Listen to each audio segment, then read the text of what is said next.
Imagine a silence so deep it stretches for 9,000 miles. No footsteps. No crackle of campfires. No voices echoing through the canyons. Just the wind rushing over the peaks of the Andes, and the thunder of a million hooves across the Great Plains. For over 15,000 years, this is the Americas. A massive, double-continent sanctuary, utterly isolated from the rest of humanity. Why? Because the Bering Land Bridge never opened. Or perhaps, the first brave bands of hunter-gatherers looked out across the frozen wastes of Siberia, turned back, and chose another path. In an instant, the timeline of our world splits. Without the spear-wielding predators of the Ice Age, the great beasts of the Pleistocene do not die out. They thrive. Picture this.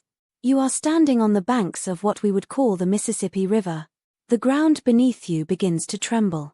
But this is no earthquake. A herd of Columbian mammoths, beasts twice the size of modern elephants, lumber through the brush, their tusks curving like ancient trees. Behind them, in the shadows of the redwood forests, stalks the smilodon, the saber-toothed cat.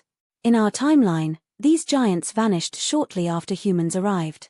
In this world, they are the undisputed kings of the wild. The giant ground sloth, as tall as a house, slowly strips the leaves from the high canopy. The short-faced bear, a nightmare predator that could run as fast as a horse, rules the open plains. The Americas remain a living Cenozoic park. A terrifying, beautiful, untamed Eden. But the true shockwave of this empty wilderness isn't felt in the forests of the New World. It is felt in the crowded cities of the Old. Let us fast forward to the year 1492.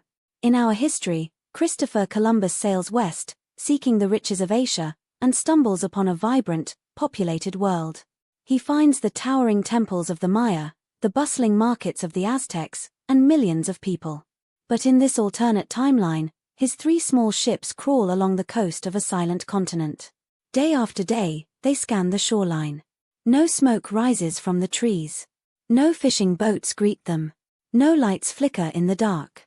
There is only an endless, impenetrable wall of green. And here is the twist that changes global history forever. The conquistadors do not find gold, because there are no empires to mine it. But far more importantly, they do not find food. Think about the meals you eat today. The tomato sauce on your pasta. The potatoes in your stew. The corn on your plate. None of these existed in the wild. They were not natural gifts. They were the result of thousands of years of painstaking, brilliant agricultural engineering by indigenous Americans. Wild maize was nothing but a tiny, brittle grass called teosinte. Wild potatoes were bitter, toxic tubers. Without human hands to domesticate them, these crops do not exist. Let the dominoes fall. Without the potato, the population of Europe cannot explode in the 17th and 18th centuries. The Industrial Revolution, fueled by cheap, calorie-dense food that could grow in poor soil, grinds to a halt before it even begins. Ireland remains a quiet island of famine. Italy's culinary history is completely blank.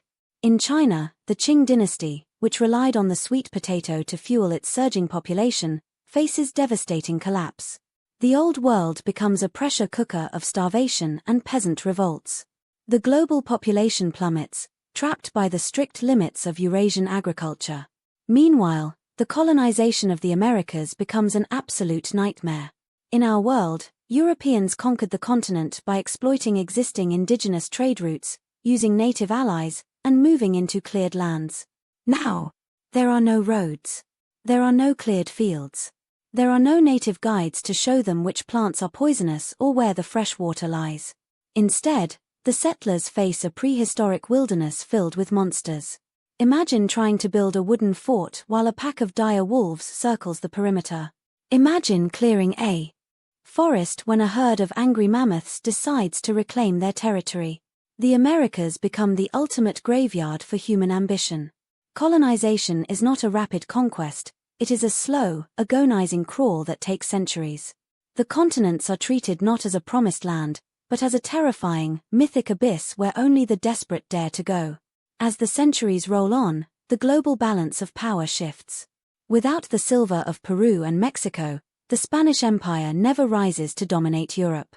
Without the tobacco and cotton of the American South, The transatlantic slave trade never reaches its horrific, massive scale. The world remains divided. The Atlantic Ocean is not a highway of trade, but a terrifying border. We often think of history as a story written only by kings, wars, and empires. But the true authors of our world were the ancient wanderers who dared to cross the ice into the unknown. Their footsteps shaped the food we eat, the cities we build, and the very air we breathe. If they had never crossed that bridge, the Earth would be a wilder, quieter, and far more mysterious place. What do you think?